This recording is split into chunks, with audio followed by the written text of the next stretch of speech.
We are in a different time, ladies and gentlemen. With the recent release of the UFO files and disclosure being something that we're becoming more familiar with as a term, what does that mean? What are some of the experts saying? Well, I thought it was about time that we meaning you and I, my audience, get engaged in this conversation and really try and see if we can get some questions answered about what's going on. I'm your host, Seth Garber Baxter, and this is my program on Maker's Bar. Welcome.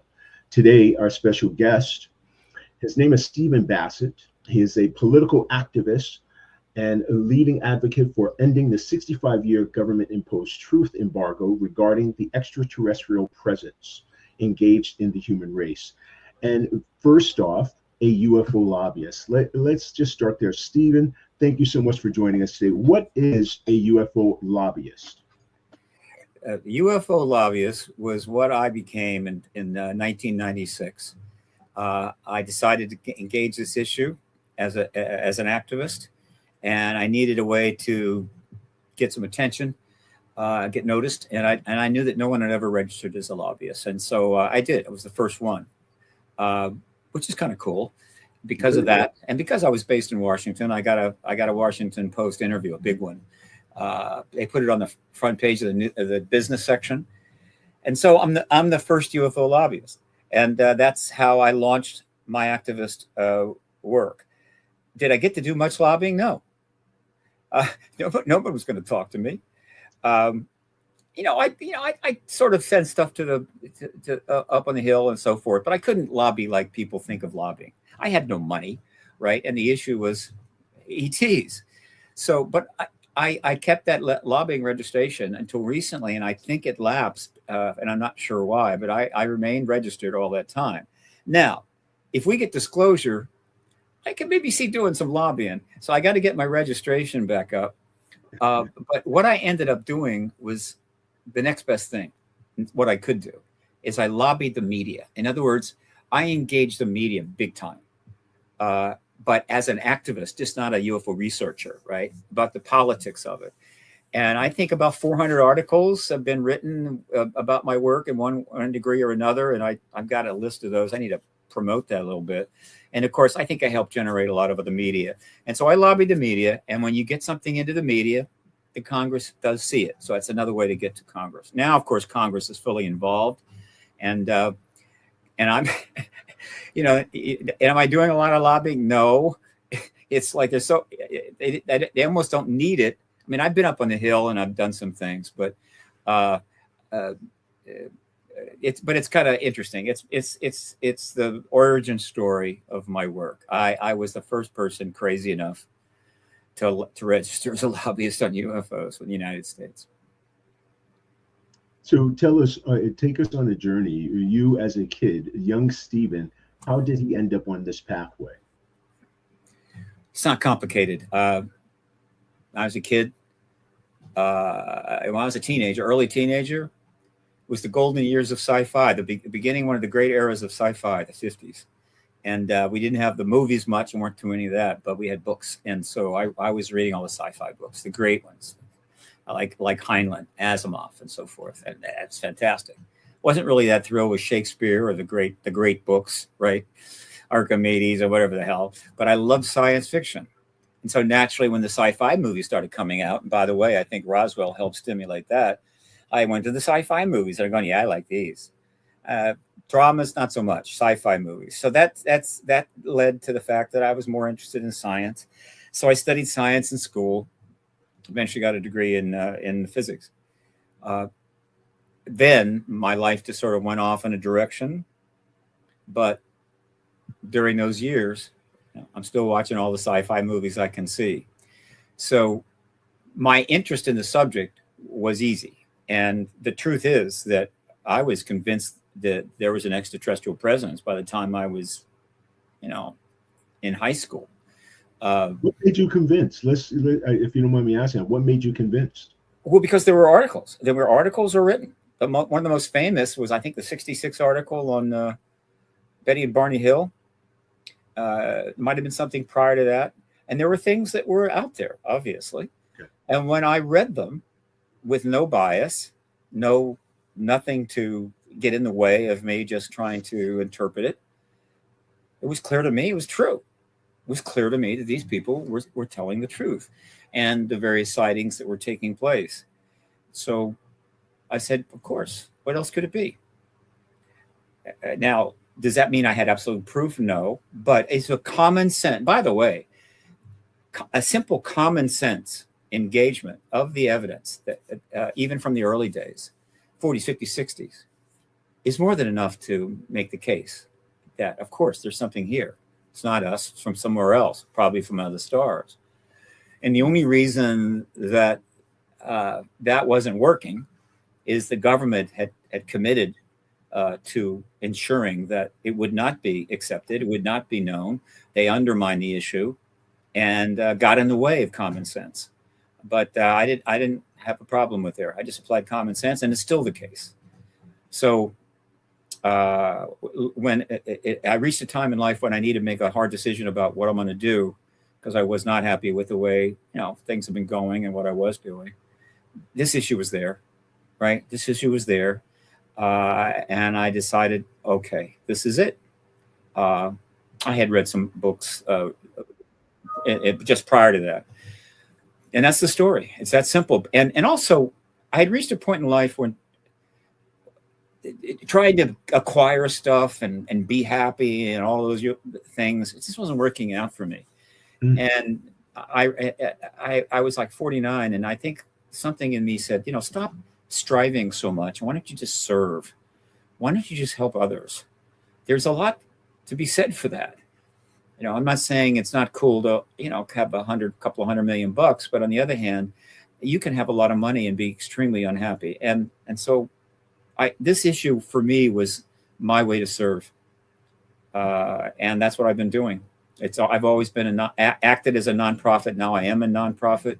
I've never monetized I've never put my site behind a paywall or sold merchandise and so forth. So I've been minimally commercial in that sense. So that's how it worked. And now it's 30 years in, and I couldn't have got through those 30 years if I wasn't serving somebody. That's what made it a lot easier to get through difficult times. Absolutely. So you are also the executive director of Paradigm Research Group. Yeah, I'm the executive director of Hollywood Disclosure Alliance. These are the two nonprofits that I am most involved in. I founded Paradigm Research Group and co-founded Hollywood Disclosure Alliance with Dan Harari. My board of directors includes myself, Paul Hynek, the son of J. Allen Hynek, and of course, Danny Sheehan, who is the leading activist on this issue. So I've got a platform to work from, but I need to get some funding. If I can get some serious funding, I got a lot of plans. In the meantime, I've got plenty of media opportunities, and so I continue my activism is focused on messaging, doing endless interviews and getting the key messaging across about the political situation, not the research stuff. That's not my area. And trying to move the president of the United States to a place where the president can disclose. Now, when you mentioned that the president can disclose, with these recent disclosures, what do you make of those? Are they significant enough for, it seems to some extent, they're significant enough that people are talking about it and the topics are trending, even to the point of some pastors calling secret meetings, etc. What do you make of this recent release? The content of the release was not important. Right. What is important is that release was ordered by the President of the United States, order given to the Sec War, right? Secretary of War, Hegseth, who then went to whoever in the Pentagon and said, we got to get some files together and declassify. Actually, supposedly they're declassified stuff. Some of it may not be, but some of it is. And then whoever they talked to presented a buffet of relatively not particularly profound or significant docs, interesting, intriguing. We've got better stuff than that, and some documents, some of which are already out there, to serve the request of the president. Okay, now fine. For those that are only focusing on prove it. Where's more evidence? We got to prove this. They're missing the point. For those that are involved in the activism, what happened is that order by the president was a milestone. It's never happened. No president, to my knowledge, no head of state, there's a couple of countries I'm not sure about, has ever ordered their military to provide, declassify some information on this. It's a huge milestone, and of course, particularly by our president. And when he did that, he flipped a switch, right? And here's what happened. First, even though the media has been covering this issue more and more every year, and in the last 7 years, I've got, like, on my website, paradigmresearchgroup.org, in the print media archive, about 9,000 articles are linked on this subject, mainstream press, just in the last 7 years. So that accelerated. But when he did that, that was a message to every publisher, every editor in print media, as well as news media, that this is a real story, and you can go ahead and assign a reporter. You can go ahead and start covering it even more if you want to. They legitimize it to another level. And what has happened since then? Hundreds of articles are being written about this all over the English language world. They're coming in so fast I can barely get them logged in. Okay, it's up to probably 300-400, and there's going to be more. Meanwhile, and this is even more important, they had to have they had website for these articles, for the declassified evidence to be put up. Now, the government's released stuff before. There's a big bunch of documents on the CIA's website and the FBI's website, which are pretty significant, right? Again, part of the whole milieu that apparently the government still doesn't think is enough to prove this. So, but this was ordered by the president, and that's what's different. As of today, the war.gov/UFO has gotten 500 million hits. And it'll probably get to 1 billion in the next week or so. 1 billion hits. Now, that's a big deal. So the president orders something, it gets done, it goes up, and 1 billion hits take place probably in the first 2 weeks. That is a message to him and his advisors that this is something the people are really interested in. This is something that the people want action on, and it is positive, and it is bipartisan. And so for me, it's more than enough. And there's other things that have taken place. It's more than enough to convince the president, or for his advisors to convince the president, sir, I think that you can now confirm to the people that this is real. And if he isn't convinced, they can help convince him. But I think that he probably knows at one level or another. And so now it's time for a head of state to do it. It should be you. Confirm to the world that we're not alone. Whether you can call them technologically advanced non-humans, but they're not us. And the technology wasn't created by us. They're from somewhere else, almost certainly other stars. Confirm that to the world. That's the disclosure event, capital D, as I defined it 20-some years ago. It will be one of the greatest events in human history. The person, the head of state that does it, will get one of the greatest legacies in history. And he has got it there. It's virtually on his desk. All he has to do is, give an interview, sign an executive order, whatever. It's his to take.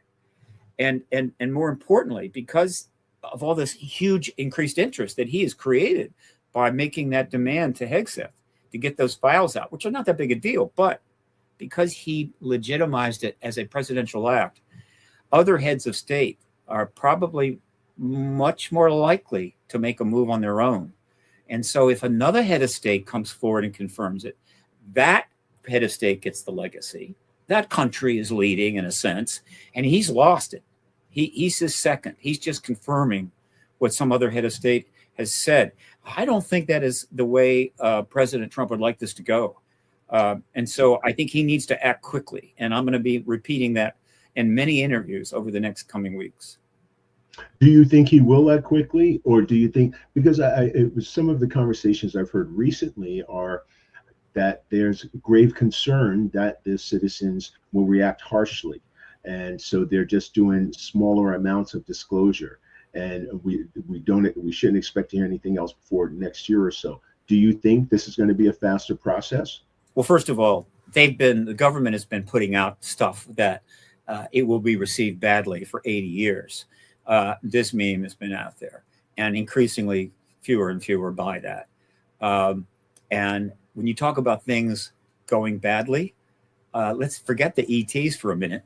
A lot of things are going badly, and who are there that are posing immediate danger to us. Not the least of which is we're almost in a run up to a third world war, and of course the nuclear weapons use is more problematic than ever. And so we got bigger problems than ETs. Nevertheless, no, that is not, I think, really in play. It gets mentioned, but no. So the situation is that, let me repeat that. So much has happened in the last 7 years. It's hard to really give it due credit. But so much has happened that there is no question the president can step forward and do this. Meaning there's no downside. Nobody's going to, very few people are going to be shocked, though they'll be shocked. They won't be as shocked about the information, but they will be shocked that, oh, now it has been confirmed, which means that very soon we're going to learn it all. And we're going to enter what I call the post-disclosure world, or the post-disclosure era. And the biggest paradigm change in history, shift in worldview, will probably take place. And all of that begins with that presidential confirmation. So you do think it will happen sooner than later? It can happen. It can happen tomorrow. For most of the last 80 years, you really couldn't say it could happen tomorrow. You just couldn't.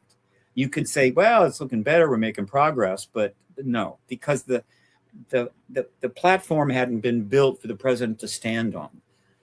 The scaffolding hadn't been put together. But and it would have been nice if the president just done it anyway, but not surprisingly, it had to be set up so that it would be appropriate and acceptable or whatever. And in the last 7 years, that was all done. The legislation, the hearings, task forces being formed, members of Congress being vocal, and so forth. All of that has accumulated over the last 7 years, particularly in the last 4. And enough has happened.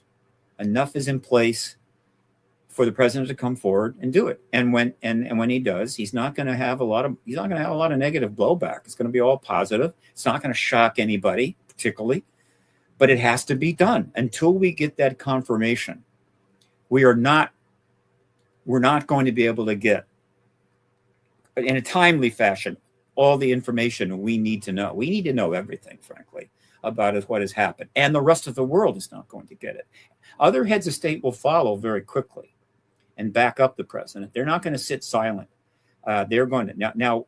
One of them could step out ahead of the president. Now, what he just did kind of makes it a lot easier for one of them to do it. And if that happens, well, that head of state is the one that triggers this paradigm shift and gets the legacy. Our president will just get second place. I would prefer that the United States leads on this, but the time is running short. So the message to his advisors is do it, and do it immediately, as soon as possible. Now, we know that there are members of the administration that support this. They've spoken publicly. His Vice President Vance, his Secretary of State Rubio, his Director of National Intelligence Gabbard, his son, his daughter-in-law, right? They have all addressed this issue in a positive way, as well as some of the leading people in Congress are strong presidential supporters. Burchett, Luna, Mace, right? Burleson. These are not Democrats. They're Republicans. Not that there are Democrats involved. There are. And so what? I mean, what is the reason not to move forward, unless he's being threatened by people in our own government somehow or what have you? So that's where we're at. It could happen tomorrow or not.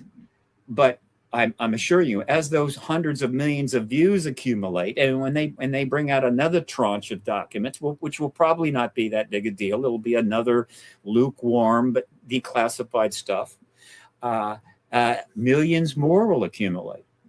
So the question is, this is time for an executive action.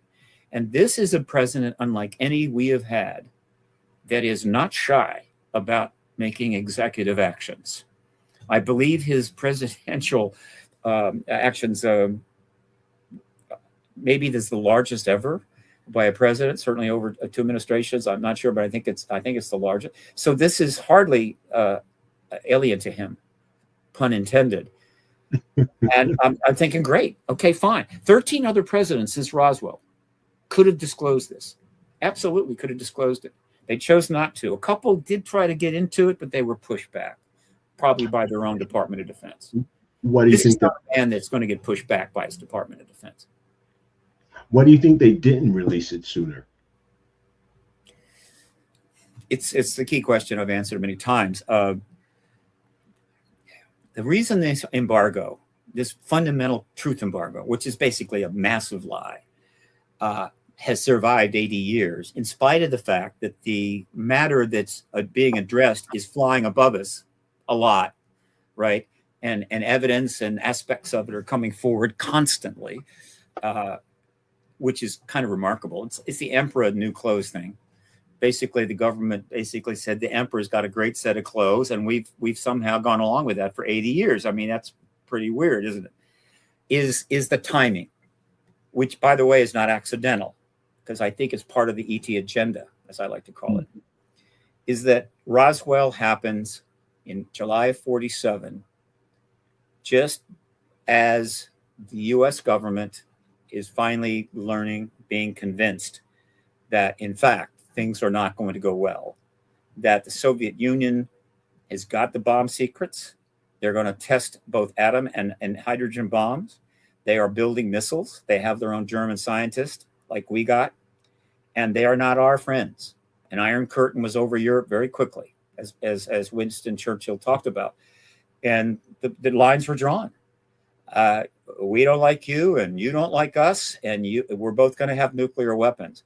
And so, and we knew what nuclear weapons could do, because we dropped 2 of them on actual people. So from their point of view at that point, this thing is so so huge, so profound.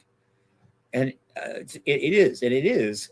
They couldn't calculate whether confirming Roswell at that time and letting people know, guess what? We won World War II, and apparently we've got extraterrestrials here, was not going to create some unknowns and end up triggering a nuclear war somehow.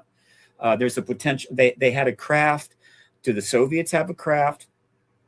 Are they studying that craft like we surely intend to do, and maybe weaponize extraordinary technology? So they just said, let's just sit on this. And so they locked it down, and they worked on it for a while, and they thought it through. And over the next 5 years, from 47 to 52, they didn't take any action. But the Cold War became more, how would you say, confirmed.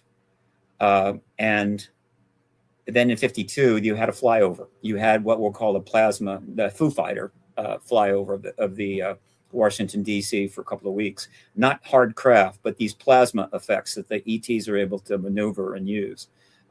We've been seeing these for some time, and recently there's been quite a bit of that. Scared the hell out of the government. There's nothing they could do. They sent in planes, are pointless. The ETs could do whatever they want. So that really scared the government, and they brought a CIA panel together to think about it and give a report. And the Robertson report was remarkable, and because one, it said that the phenomena didn't seem to be a threat, which a lot of people have forgotten, but the growing interest in it was a threat. And they were implying that the growing interest in this subject, as we are getting more and more into a serious problem with another nuclear power, and the potential for a nuclear war was now real, that was going to be muddying the water. It was going to do exactly what they were worried about. And so they locked it down. And from that point forward, the truth embargo has remained locked down because the nuclear war has a nuclear arms race has not been resolved.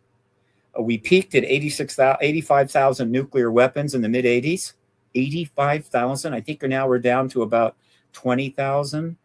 But we've got faster delivery systems, and more members of government or aides to heads of state are threatening to use them.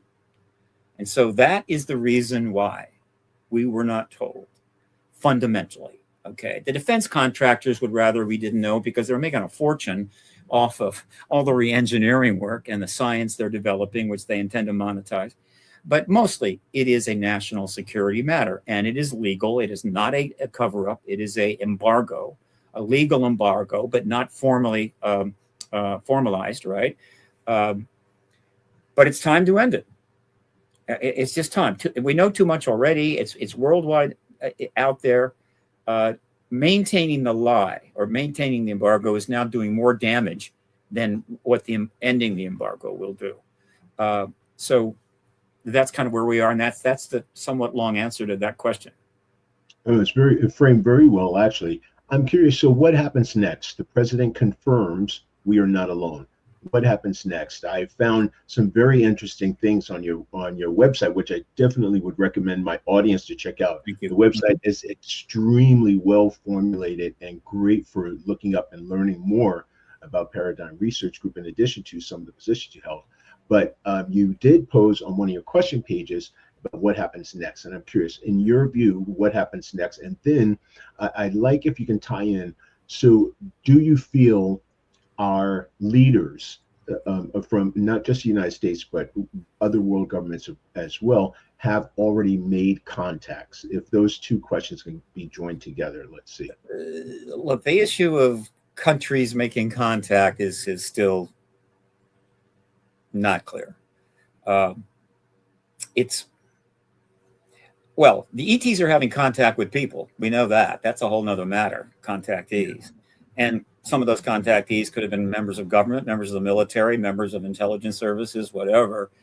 But when people say that, they're mostly referring to, have governments had kind of actual, how would you say, organized contact with ETs? Can't rule it out. And if there has been some, to what degree? We don't know. We'll probably find out post-disclosure, and we should find out. As far as other nations, don't know. But we need to know. But mostly, we know they've had contact with individuals, and that's important too. So yeah, I want to know if there has been any formal contact, if there's been any actual agreements made. This is very significant. We need to know the truth of that. But we can't prove it now, and we don't need to, right? We just need to end the embargo on the fundamental truth. And then we will see what we will see. Now, in terms of the post-disclosure world, that of course is what this is all about. I believe the ET agenda was very much about getting us to the post-disclosure world. In other words, making their presence known, doing things that are kind of hard to ignore, but not forcing the action like you see in sci-fi movies, right? Apparently that's not the way they do things. But they sure make it hard to maintain the truth embargo by keep flying around and being seen. But they don't go all the way. So apparently, I think they want us to disclose, but they prefer it organically come from humans, from our governments and so forth, and disclosed to the people, and then maybe provide information and so forth. Why? The only answer I can have to that is that open contact is on the agenda, but open contact is their preference, the ETs, that open contact happen after we have a global worldwide disclosure. Not a lot of movies, not a lot of people coming out and saying, there's ETs real. Formal governmental confirmation from all of the nations, really, but certainly the leading nations, the nuclear nations. Once that is done, then open contact, which is above and beyond in private contact that may be happening, is another matter altogether. That takes us into a new place. It's a paradigm shift the entire world knows that we're not alone, and begins to digest that. Each individual in their own way. Institutions will be digesting that and thinking and rethinking their place in this world, as well as their conduct in this world. Do we want to change? Does this mean we should start changing the way we conduct our affairs? Should we re-examine our militarism, our wars, our violence, our neglect of just human beings because we don't have the funds to take care of them? We spend it all on blowing things up. Also our impact to the environment, things like that. Is a worldview change like that powerful enough to, in a reasonable length of time, alter the affairs of humans and nations? I think it is. I think the ETs know that. And that may be on the table in an open contact era, which could happen not long after disclosure. I give it 2 years. But the number one thing on the agenda, if there is an agenda, is the nuclear weapons. We can't keep them. We must get rid of them, right? All they are is an absolute existential risk to us, which could happen at any time, as well as a blanket, or I call it a blanket of mutual assured destruction thing, right, that sits up there and allows conventional proxy wars to go on down here, because you really can't, do too much, because somebody's got nukes. If they want to invade a country, what can you do, right? And it doesn't always work, but overall, that's what happens when you have this nuclear situation. It has to end. Now that the Congress is very soon going to be bringing the witnesses forward after all these years to test firsthand testimony to these ETs shutting our missiles down and shutting the Soviet missiles down, which is the most important thing that we know that they have done. That's going to come first and foremost. It's going to get out in front. In other words, the nuclear issue may be the most important issue on the extraterrestrial agenda. So I suspect that if we get into open contact post-disclosure, the first thing that's going to come up is, what about these nukes? You got to get rid of them, okay? And we're going to say, why? And they say, well, you're going to use them eventually, and it's going to pretty much ruin a good thing. It's going to massively affect the environment. It's going to kill huge numbers of people and set you back hundreds of years. That's our business. If we want to blow things up, we'll blow things up, right? Screw you. You don't tell us what to do. And they'll go, okay, I get that. There's one other point. You're a high-tech civilization. You're spacefaring. You're closing in on quantum computers, right? You are closing in on new interpretations of space-time. We're able to fly from star to star. And we know damn well that pretty soon you're going to get to fly from star to star. And because of where you're at, how would you say, philosophically, you're going to load up your starships with nuclear weapons and other stuff like you do in your movies, and you're going to be a danger to everybody in the near galaxy. And we don't allow that. I mean, it's just not hard, right? Star Trek had the non-interference thing. Oh God, they broke that law protocol, everything, and they also had battles and blew up the stuff. They did. I was thought about that. That's not the real world. If you are an advanced species and spacefaring, and you have that kind of technology, the idea that you're going to let some primitive group just fly on out with a bunch of nuclear weapons to see what they're going to see, that's insanity.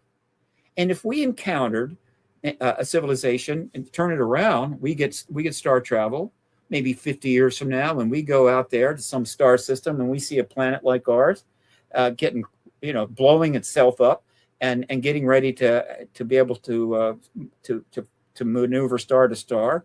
You think we're just going to go, well, what can you do, and go home and hope they don't find you, right? No, we're going to intervene. This is not complicated, and the evidence points to that. The messaging they're giving to contactees and school children points to that. So what's at stake here is not just a paradigm shift into a new era, but maybe the ultimate final resolution of these nukes. Now, we get rid of the nukes, we're not a threat to them anymore. we're still a threat to each other because we could have our conventional wars. But I'm thinking that that could change as well. And so after 500,000 years of evolution, I'm not evolution, but 500,000 years of having humans on this planet, and 120 years since the technology really exploded, and 60 some years since we went into space, okay, we have reached this point.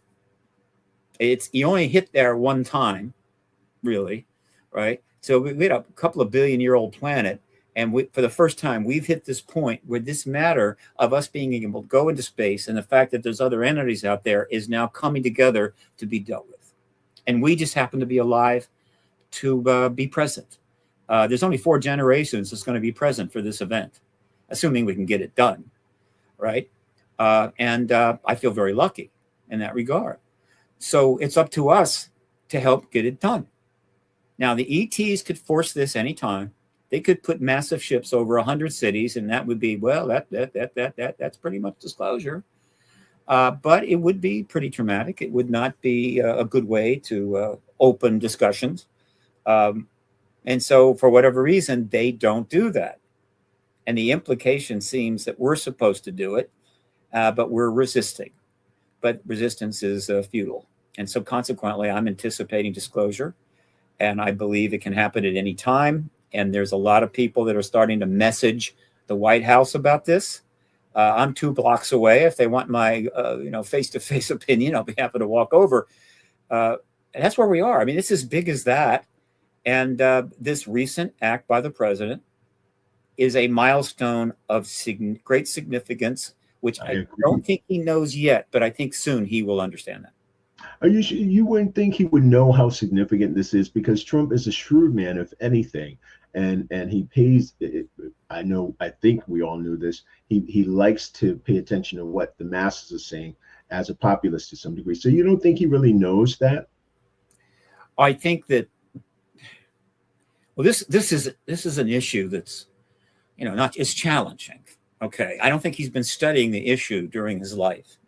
I think probably he didn't have any real sense of it at all until his first presidency, and we know he was approached internally, but he kind of blew it off. I'm not interested. That's fine. But I think he's more than capable of finally getting it, and he's got people around to help. But more importantly, of the 14 presidents that have been in that White House since Roswell, he is the one most, how would you say, constructed to do this. He has the certain traits that definitely service getting what 13 other presidents couldn't do. And fine, certainly. Right? Yeah. Everyone's different. And so, every president has their own way to do things and their own philosophy and worldview. And usually some of that is not favorable. And some of that people look on and go, I don't like that, but others that they do like that, and fine. And so they do what they do. In this case, no different.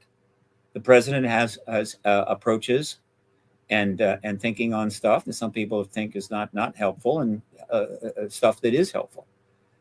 But the one thing he has for sure is he has a personality and an approach to things that is exactly what we need for a head of state to essentially say to the military intelligence complex and all those that have managed this issue, this embargo for all these years, serving their country. I'm not saying they're evil or anything. I think this was a national security matter, and say it's time to end this. And they may say, but Mr. President, I don't know. And you say, no, I want to end it. Boom. And he does it. He is the one most suited to do it. Therefore, he needs to do it. And again, I can't emphasize enough that this thing is now so ripe. This apple is so ripe. There's any number of people that could grab it off that tree, and they will get the enormous legacy of literally changing the world overnight, in a sense, and taking it to a new place. And so I would encourage the president to not let that happen, to be the head of state that leads here and informs the rest of the world. And I assure you, I assure him that other heads of state will back them up. They're not going to hang back or go, what? I don't know what you're talking about. No, they will join in very quickly. Why they haven't done that already has to do with our power, our importance as the nuclear deterrent, and economic power. They're our allies, and they have deferred to us. Our enemies have had call them enemies, have had their own reasons why they didn't want to do it. But that's all coming undone. And so it's time now to make a decision. Is it going to be us, or is it going to be another country? Along those lines, I'm reminded, I was a huge Twilight Zone fan as a kid growing up, watching. That was great. Yeah, that's great. And it was fantastic. And Rod Serling had such a great way of making things appear one way, but giving a message in another. Yeah. And I To Serve Mankind was one of my favorite episodes. Are you familiar with that one? Oh yeah. So with that take in mind, and just a little bit for our audience who might have not seen it, the ETs came to Earth, bringing benevolence and hope, saying we'll heal your ills and solve the drought issues and food problems and so forth. And we received them as an open global community. But toward the end, the scientists were looking to decipher this book that they had, and they were on the ship. They were on the ship, and they're going to be, they got a chance to come and go see their planet, right? So correct. Right. And so the woman, when she came as the man, the other scientist was getting on the ship. She says they discovered that the book was how to serve man as a dish, as a cooking dish to serve mankind. So they didn't come here with benevolence. They didn't come here to help us. What makes you sure, and or if you're not sure, is there evidence that more so supports that contact with these otherworldly beings is benevolent, is good, it is not that they're trying to lull us into welcoming them and stealing supplies? Are there conversations you're having at Paradigm Research Group, or conversations you're hearing about where they're uncertain about the intent, or you guys feel certain that their intent would be one of a warm welcome to this other planet that has now joined the universal community? That episode of Twilight Zone became like the symbol for that concept, right? It was like, and it was referred to a number of times. It's kind of cute. Yeah. We've had 80 years of engagement with these entities. They've been in direct contact with quite a few thousands of contactees, and we know a good deal about that. We know a lot about their behavior. There's been messaging and so forth. So it's unlikely. It is highly unlikely that twist, twisting ending is going to happen.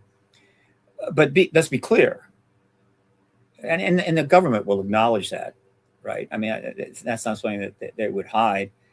They could destroy us anytime they want to. I doubt we would be particularly, very tasty, but they could destroy us anytime they want to. They thought we were a threat. Tasty. They are a spacefaring civilization. We will be one someday if we don't blow ourselves up. But we know enough about technology and where it's going to know that they can do things that we can't even dream of doing, and that we have no chance in a quote conflict with any spacefaring entities. All right, and they've not done that. There's evidence they may have genetically enhanced us hundreds of thousands of years ago, so we would end up being really smart. The smart Homo subspecies that made it, and the other ones didn't. But blow us up, no.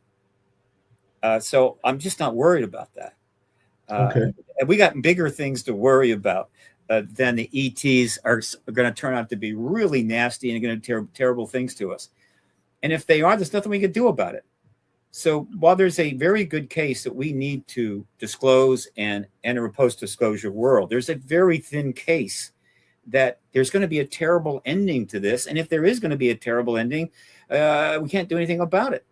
So hiding behind a truth embargo and playing these stupid games and wasting people's lives as they try to research and understand something the government already knows, and not having access to technological advancements that we desperately need because we've overpopulated the planet, uh, just doesn't add up.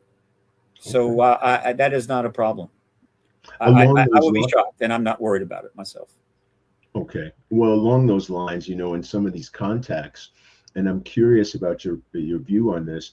It has been said that they're not necessarily aliens from another planet, but maybe they're interdimensional beings. And in a number of cases, there are some people who, as Christians, and or some people who didn't necessarily claim to be Christians, but they said when they were being in the process of being abducted and or experimented on, they called Jesus, and the unidentified person or alien uh, Mm. creature recoiled, or maybe not recoiled, but backed away or responded negatively to that. What say you about that?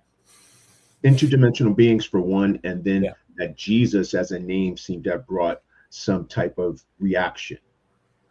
Well, I'm an Occam's razor guy. Okay. In other words, the simplest explanation is the one you start with.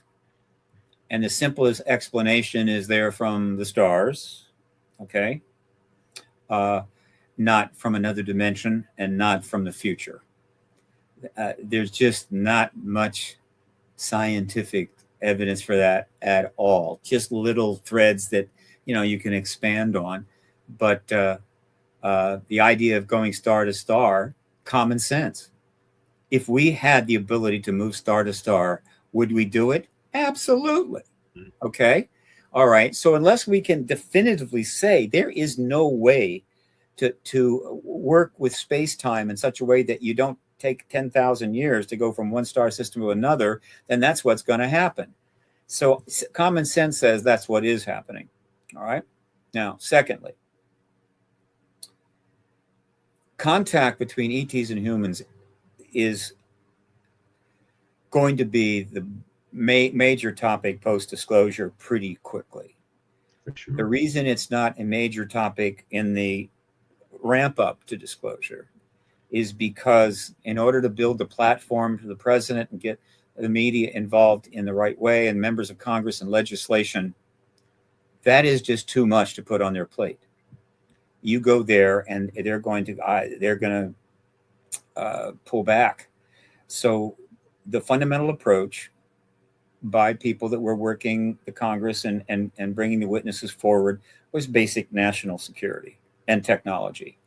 Um, and that was something that the Congress could work with.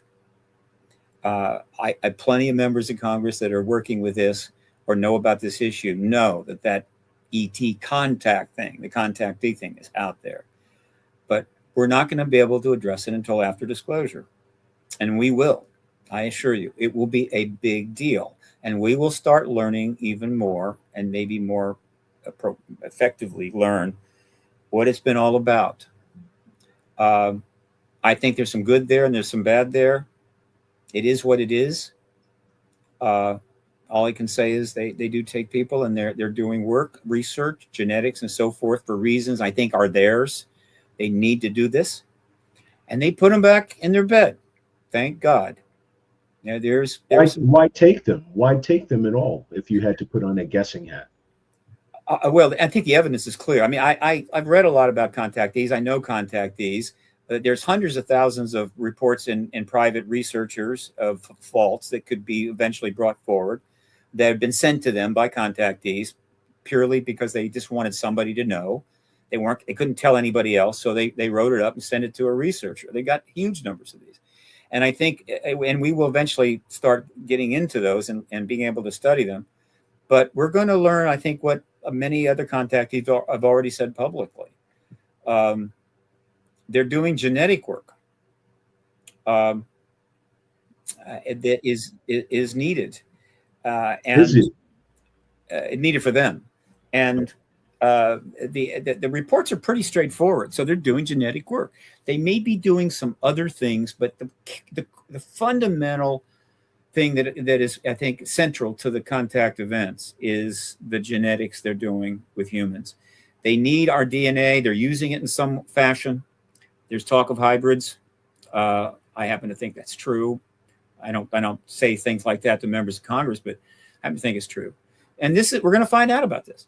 Now, keep in mind, humans do huge amounts of genetic work. We do all kinds of genetic work with animals, right? And we're even doing genetic work with ourselves. So this is hardly radical, but obviously it's not being done on a volunteer basis, and it's a bit traumatic. Now, I happen to believe, or think rather, that once disclosure takes place, that may end. It's going to be a lot more difficult to do that kind of work. Maybe one of the reasons they don't dramatically intervene and force disclosure is that they probably know they're going to have to stop that, and they want to get what done they need to get done. I don't know. So there's that. As far as what happens when people are there, people of faith are going to react one way, others are going to react a different way. This is all pretty complex, and I'm in no position to assess why something happened or didn't happen when someone is there dealing with these entities. But if someone feels that their faith can be helpful in getting through that, absolutely. And I'm not gonna second guess that at all. I'm not a person of faith. I'm just a science guy, nuts and bolts. Does that mean I might have a nervous breakdown if two of those grays walk through my bedroom wall? I don't know. I've always questioned that. Could I get over it fast enough? In other words, the fight or flight, just kind of take some deep breaths, Steez, chill, relax. It's okay. I don't know. I've not been through it. I know people that have, and I know that people have been harmed. And by that, I mean not physically, but emotionally. Post-traumatic stress syndrome. Yeah. And that's not good. Will they apologize post-disclosure? I don't know. But that is a fact. And so I'm not someone that goes around preaching that the ETs are saviors or here to make everything wonderful. No. They are spacefaring beings with their own history. But we do know a lot about them over 80 years. The government may claim, no, we don't, but that's not true. And so overall, I'm comfortable. Of course, I'm not a contactee either. But I do know this, that while contactees, I think many have paid a consequence and been harmed by their engagement with the ETs, disclosure is the best thing that could happen to them. Because of the truth embargo, they couldn't address it until almost recently. They're obviously recently that's kind of changed a little, but overall, no. What happened to them didn't happen. They're making it up. They can't talk to anybody. They have to stay in the closet. There's nobody to address their post-traumatic stress syndrome, really. You're going to go to a psychiatrist? No. And play that game? Probably some did. But finally, they will be acknowledged. Finally, their truth will be validated. Finally, people want to listen to them. And that's going to make whatever years they have left, I think, better. And so in that sense, it's a positive there. So again, I still can't, there's no objection at this point that anybody can put in front of me. I haven't heard that could sway me away from the fact that disclosure needs to happen as soon as possible. I appreciate that. I know you're running short on time, so two questions here. Yeah. This is one of the quick questions. I don't want to. I happens to me all the time. Yes. So in some of your lobbying, first question, sorry. Political activism. Political activism. Right. There's this thing that we've heard, especially being in podcast community of late, predictive programming. There's a movie that's coming out called Disclosure. And with this Disclosure movie that Steven Spielberg put out, this is some of that predictive programming to help the masses get adjusted to the concept of them visiting us. Do you think that does Paradigm Research have a participation in some of this? Or no, you think about that thought? No. Well, I mean, as an activist, I am trying to get a message out. I wouldn't want to call it programming because that has a connotation that's not nice and not fully correct. But it's messaging. I think the government may have done some things to affect the process. I know Hollywood has certainly engaged it. They're now moving in our direction now. They're moving toward nonfiction and docs. Finally, it's taken forever to get them to do that. I think I think a certain amount of manipulation within films and certain actions by the government were sort of designed to affect how we're dealing with this issue, but by and large, mostly designed to try to keep us out of it, right, and not draw us into it. Yes. As far as Hollywood's concerned, they had an agenda which was, this is the most lucrative genre in all of film, and they've made hundreds and hundreds of movies and made a fortune. That's fine. And now they're starting to move into this other area. So predictive programming doesn't really resonate much with me. We're all being programmed through advertising and government statements and propaganda all the time on just about everything. So it's always been a part of social, and societal reality. And sometimes it's abused, but it's always there. And I try not to get overwrought about it. We don't have a fully propaganda-driven society yet. There are a few out there, thank God. We're kind of moving in that direction, right? And I would prefer we didn't. The truth embargo was a massive propaganda effort and also repression. In other words, they held stuff back and then they put out propaganda to maintain that policy. And so that's an example of propaganda that ultimately I think was not well considered, but again, still legal. It was national security, and not the worst propaganda that our government has put out, I can assure you. So that's about as far as I go there. Okay. Beyond that, I appreciate that. Elaborate. And I need to go, Seth. I got an important phone call. I was just going to say, Steve, thank you so much for joining me on the Seth Baxter program today. We really appreciate you took out the time and effort to explain to us. I'm looking forward to, as things go forward, that we can have you back on the show to discuss some of the further disclosures that seem to be imminent. Absolutely. Anytime, my friend. That's my job. Do all the podcasts I can. And you are definitely a welcome person back here, Steve. Thank you so much and have a great day. If you've enjoyed this content and if you enjoyed Steve Bassett, please check out the Paradigm Research Group, which I will be pinning a link in the description underneath this interview. In addition to that, Lovolution is the revolution that we want. So join the revolution of love. Go out and do something good, causing more love to be spread amongst each other. And in the words of an old school movie, they're out there, apparently. So if you have thoughts in particular to this, please send some questions. I'd love to hear what you have to think about it. I myself have my thoughts about that. I'm sure I'll share some of those opinions on a later podcast episode. But I do thank you for tuning in today on Seth Garu Baxter at Maker's Bar. Again, creating 1 million leaders today for tomorrow. So glad you stopped in. Have a great one, people. Love you.